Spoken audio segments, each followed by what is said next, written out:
томог үед бол вирусын халдвараар авсан үед хүүхдэд бол зөвхөн эмчийн зөвлөгөөнөөр л эмчилгээ хийн. Дур мэдэж одоо антибиотикийг хэрэглэхийг хориглоно.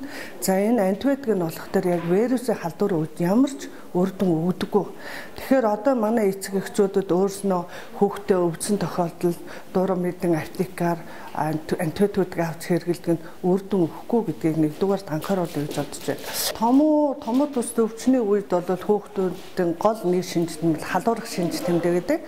За халууралт болвол ерөөсөө хүүхдийг хамгаалах орвол халуурсан хүүхдийг 38.5 буюу түүнээс дэш халуурсан үед бид нар бол парацетамолыг зөвлөдөг. Парацетамолыг 3 нас хүртэл хүүхдөрүүний нэгээр 3-аас дээш насны хүүхэд 2-ны нэгээр өгдөг. За энэ маань бол 6 цагийн зайтай л өгнө. Энэ маань яагаад 6 цаг вэ гэхээр парацетамолын үйлчлэх хугацаа бол 6 цаг байдаг юм байна. За энэ хооронд одоо 1 буюу 2 буюу түүнээс дэш вирусаар халдварсан тохиолдолд хүүхэд өндөр халуурдаг.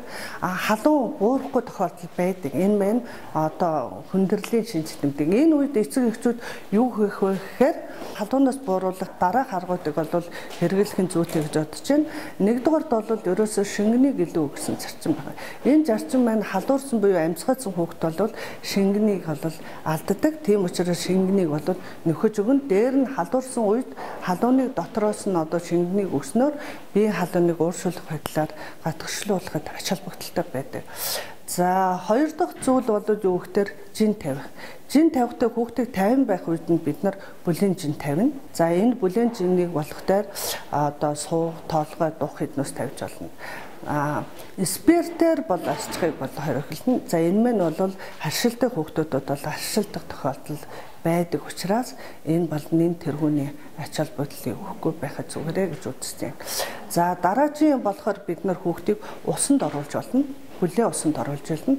Усанд оруулснаар бид нэр болоо дээр халууныг гадагшин ууршилдах маягтай гадагшлуулах бас нэг ач холбогдол байдаг. За халуунтай үед бол бид нар яагаад 38.8-аас дээш парацетамолыг өг гэдэг одоо эмчийн заалт байдаг вэ гэхээр 38 градус хүрэхэд одоо хүүхдийн дархлаас сэргэж ирдэг. Энэ дархлаас сэргэснээр одоо биед орсон вирус эсрэг тэмцэж эхэлдэг. Жишээлбэл одоо хүүхдийн биед байгаа цагаан эс маань вирустэй тэмцгэн.